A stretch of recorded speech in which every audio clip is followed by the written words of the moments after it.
Hi everyone. I hope you enjoy your day so far. We are now with Allan Rienstra, and Allan is a GM at SDT Ultrasound Solutions. And today he will be discussing prescribing bearing lubrication based on asset condition, ultrasound, and better practices. You can find more information about Allan in the speaker profile, and I'll let you with Allan, and I'll see you a little bit later. Thank you.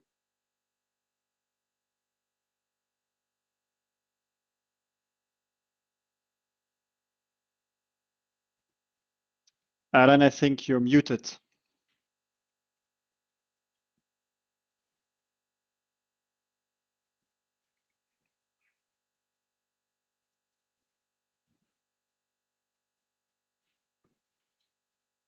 Check your sound.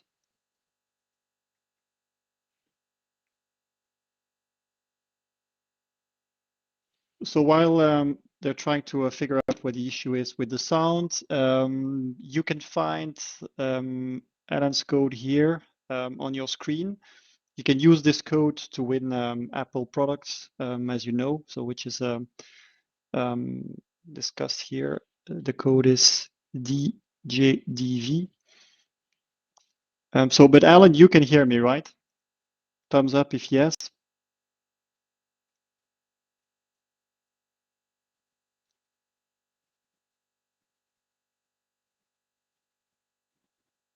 We're trying to figure what the issue is.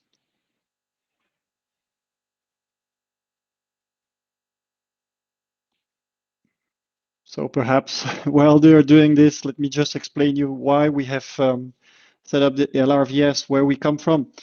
So a while ago, we were doing in-person lubrication academies. And so when the COVID came along, we discussed this internally and decided to move to a virtual event. So we have created this LRVS now, which is a separate event from Fluidtech. But the great thing about it is that we try to cover all aspects of reliability. So it's not only about, of course, the typical degradation mechanisms and all the things you can find in lubricants and in greases, but also the other aspects. So we try to incorporate ESG, so environment, social, governance, and all other aspects. So that's you'll see a lot of different sessions. I encourage you to go in the agenda and look for. Oh, here they go, trying to fix his microphone. Hello. Yeah, so finally you're there. Okay, we're good. Fantastic. To go? Yeah, All ready right. to go. Yep. All right. 2 minutes. Yep. Take Good care. day and welcome to the Lubrication and Reliability Virtual Summit 2021. LRVS is the home for lubrication technology development, and this summit is chock full of amazing speakers. So for me, it's a real honor and a privilege to be invited to share SDT's knowledge about ultrasound prescribed bearing relubrication, and I hope you'll find my presentation both useful, educational, and engaging. Most lubrication programs aim to be world-class, and that means they use precision practices. But many of you still apply grease to bearings based on calendars and calculators. That's not precise, and it's not world-class. So for the next 20 minutes or so, I'm going to talk about prescribing bearing lubrication based on friction, not fiction. Now, SDT Ultrasound Solutions is the world's favorite ultrasound company, and we measure that not by the vast number of ultrasound instruments that we put into the market each year, but by the quality, the endurance, and the sustainability of the condition monitoring programs that we help our customers to implement.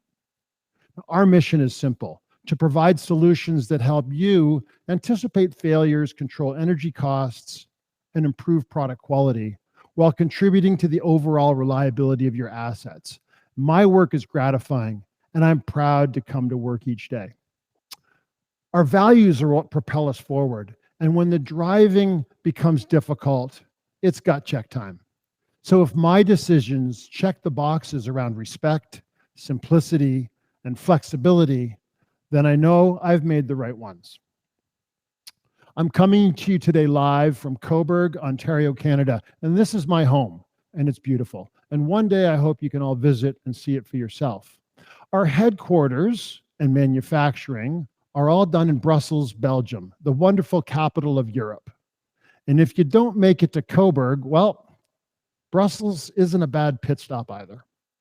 We also have a regional office in Kolkata, India. And this marvelous city is famous for incredible food, color, and of course, ultrasound now from the world's favorite ultrasound company. Today, we're going to look at the task of precision relubrication of rolling element bearings. Now, many still perform this task using calendars and calculators, and it's my goal to help you look at this task from a condition-based perspective instead of a time-based perspective.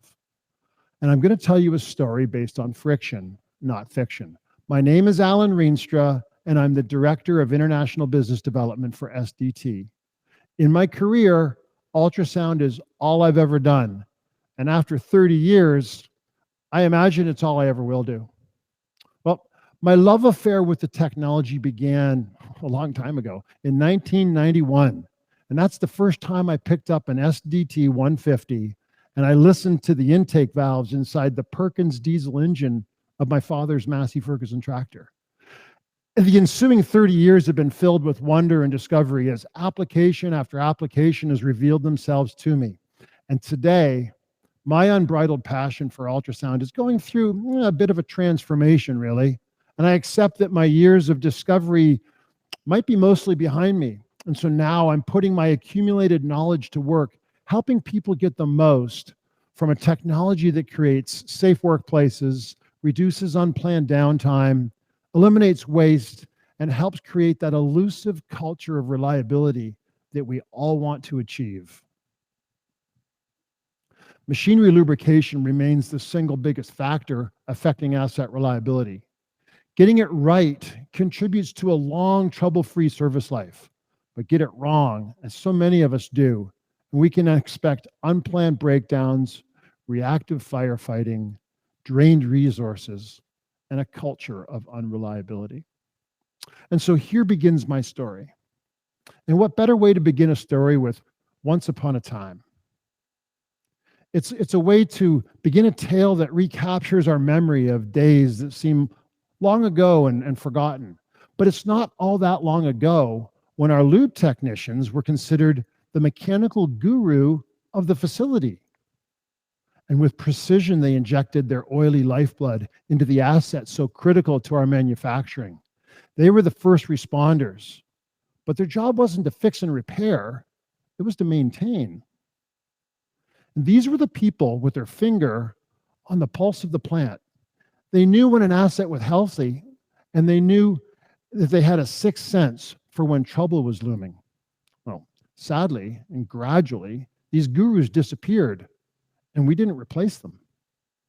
The job of the lube technician was managed away, and in far too many instances, it was even disparaged with derogatory monikers like grease monkey.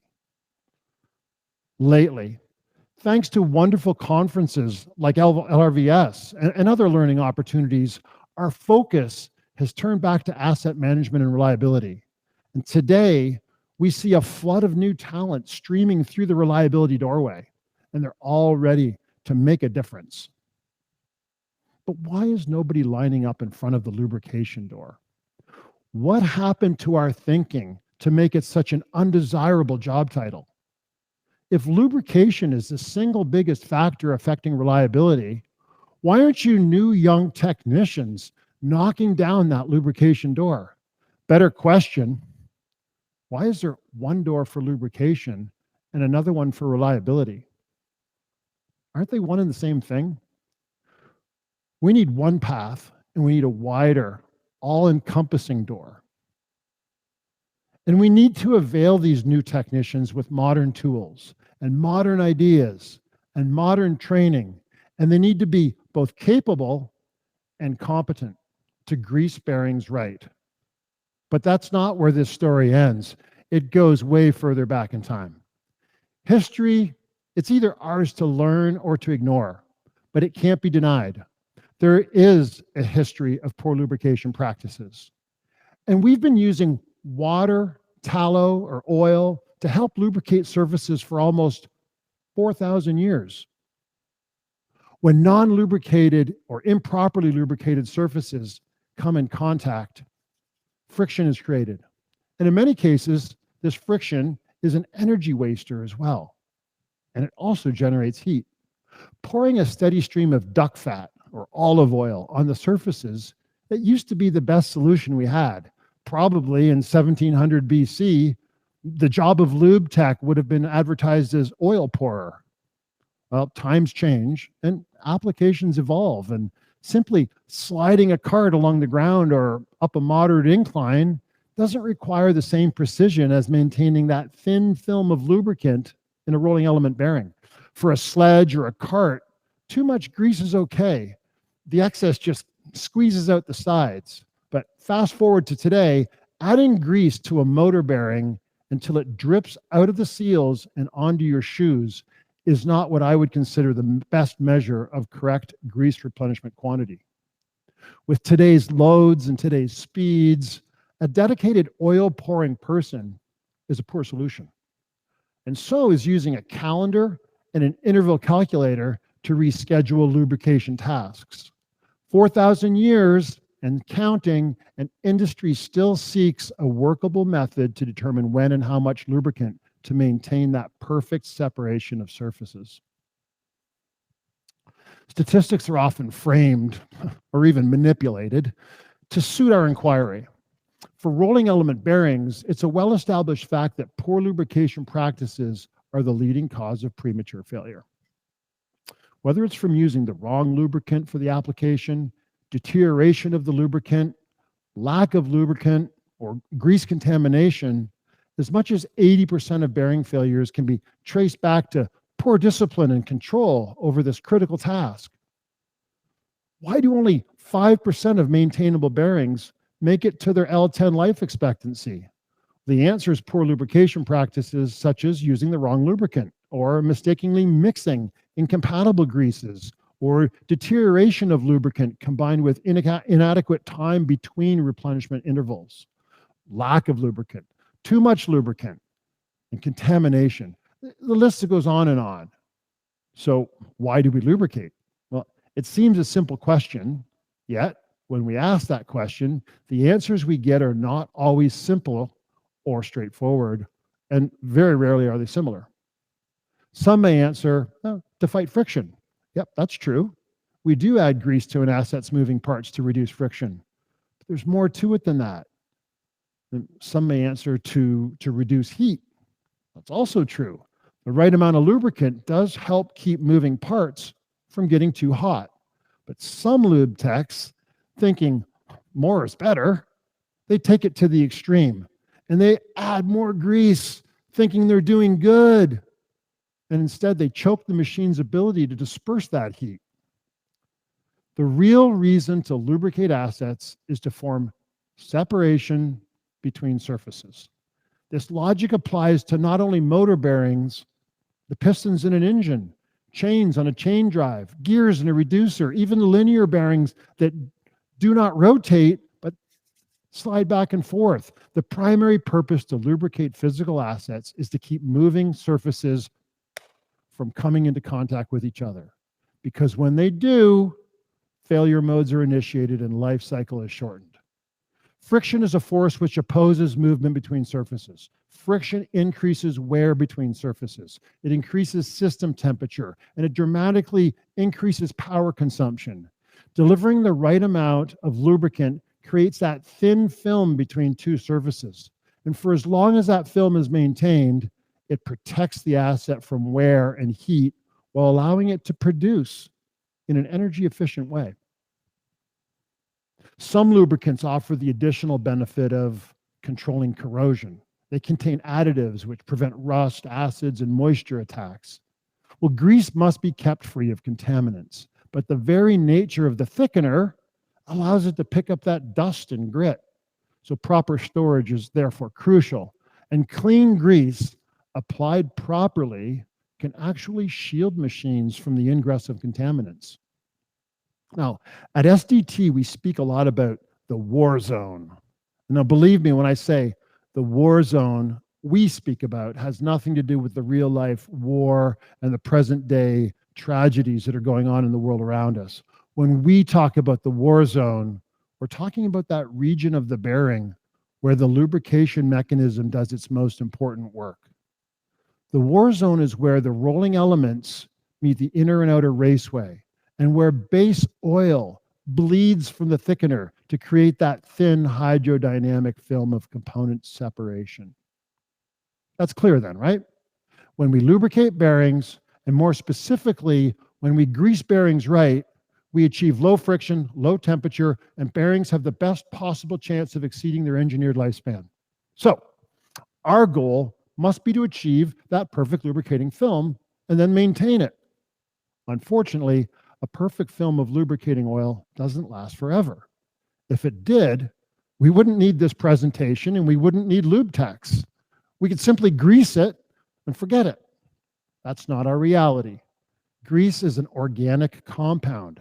And just like all carbon creatures, me included, grease ages and eventually dies.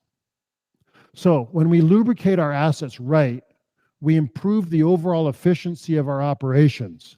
And that's what should matter most to every stakeholder. Now, when I say we've been getting it wrong for 4,000 years, that's not to say that calendar-based methods were mistakes of our past. They were the best solution of a prior era.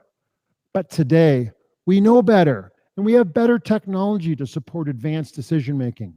It's called ultrasound, and it offers us the ability to finally grease bearings right. Now we look at the phases of lubrication.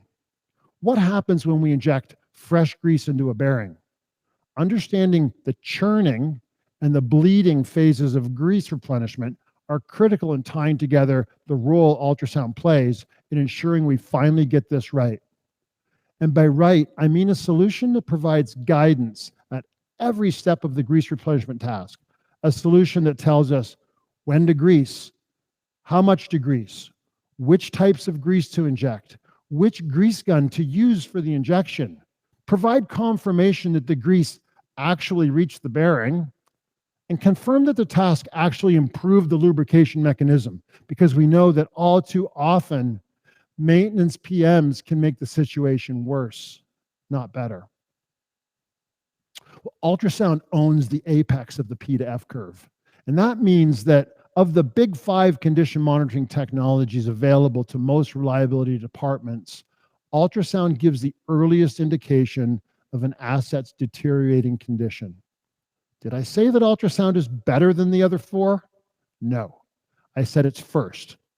And in the world of planning, scheduling, and time-based execution, and also to steal a line from Ricky Bobby of Talladega Nights fame, if you're not first, you're last.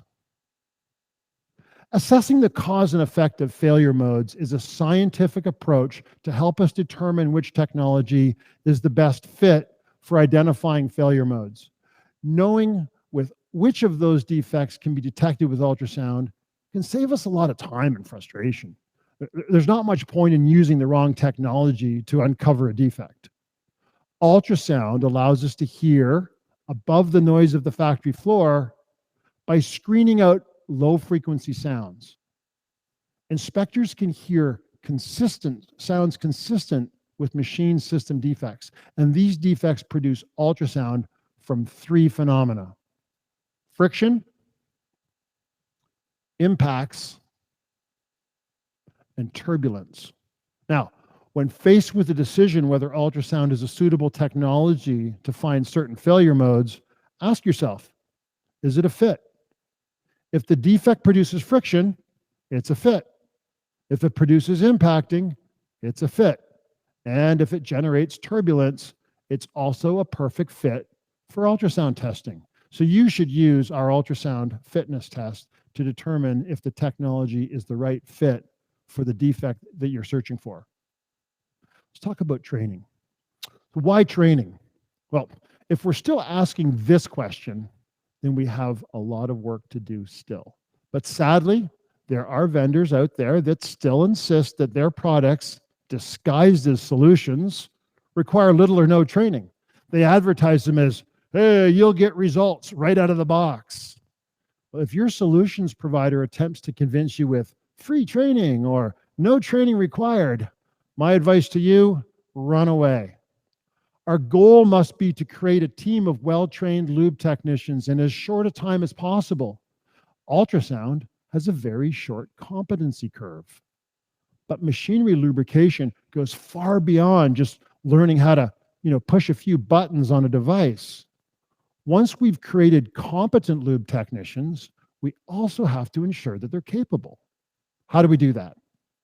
By providing equipment, training, and a culture that instills discipline and control while still providing the autonomy to think for themselves.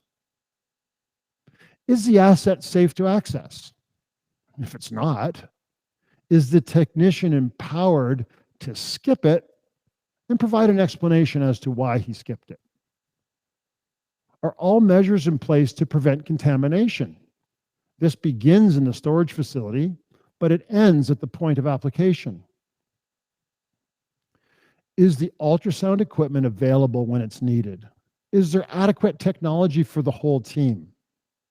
Or do you have to go searching for your instrument when it's time to do your lube routes? Were the lube routes created in a logical and efficient walking order? Or does it more resemble my golf game, where I'm zigzagging from the left to the right and a lot of times out of bounds? With so much to consider, here's a list of the things you should look for in an ultrasound-guided condition-based lubrication system. Does the onboard intelligence guide you, your technician, to the correct asset? There's no sense in putting the right amount of the right grease with the right grease gun into the wrong bearing. Makes no sense. Why would you do that? Does the solution remind you to inject the right grease type? We all know what happens if incompatible greases are mixed. It can be disastrous. And you should never assume that two grease guns are the same. Grease guns must be validated for shot quantity, and that information needs to be a prerequisite for your acoustic lubrication solutions onboard AI. If you've never validated your grease guns before, well, don't be intimidated. It's simple. Google it. All you need is a simple digital weigh scale. Does the ultrasound meter know what type of bearing is installed in the motor? Do you know what type of bearing is installed in the motor? Well, only if you tell it. These details are critical to the lubrication quantity calculation.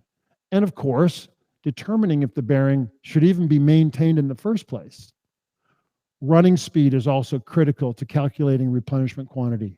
If your ultrasound software doesn't ask for the RPM of the asset, then it's incapable of delivering the right result. And some bearings are fed grease from the side and others through the annular ring. And this physical fact impacts the amount of grease required for replenishment. Does your ultrasound software require that information? Well, it should. Have you ever gone to the grocery store and forgot to pick up milk? Not if you make a shopping list. Your ultrasound greasing solution knows which bearings are up for relubrication this morning, producing a shopping list that ensures you don't get halfway into the plant only to discover you've forgotten to bring the right grease with you, or not enough grease with you, or the wrong grease guns. Is more than annoying. It's a time waster. A messaging system that allows technicians to communicate to the team is a must. For example, why'd they skip a machine on any given day? Well, maybe the machine wasn't running, or maybe it was deemed at that point in time that it was a safety risk to approach the machine. Messaging maintains control and discipline within the lubrication task. Ultrasound-assisted lubrication solutions should also monitor changes in the bearing's greasing mechanism with each pull of the grease gun's trigger. Without that feedback, you will surely overgrease your bearings. Your system needs to be able to adjust the replenishment quantity on the fly. By monitoring the greasing mechanism in real time, the lube brain adjusts the injection quantity on the fly. The net result is fewer over-lubricated bearings and a decrease in the grease consumption per asset, per plant. That's a money saver. And since the lube technician is already visiting the asset, why not simultaneously pull a set of data readings and provide the condition monitoring team with the insights about the status of the bearing's health? What a novel time saver that is. One person going out and doing the job of two. And of course, if you don't document the task and share it with the team, it never happened. Your ultrasound-assisted lubrication program must log everything, including grease consumed, success or failure, condition of the asset, and much more. There is a growing community of lube experts out there. And here's a picture of some of our early adopters. But today, those numbers are in the thousands. And I hope that you'll join the ranks of these early adopting lube experts. Well, thank you for listening. And if there's still time left in my time slot, I'd be happy to field any questions there could be. Thank you so much, Allan. I don't see any questions here. I see the questions, I guess, if there are any. Yeah, can you hear me? Allan, can you hear me? I guess he cannot hear us. Okay. No, I was about to say there's no questions. Yeah, we can hear you. Okay, fantastic. But I have one. If you would have to give an advice to someone who starts his career or her career in maintenance, and particularly in the field of ultrasound and greases, what would that be?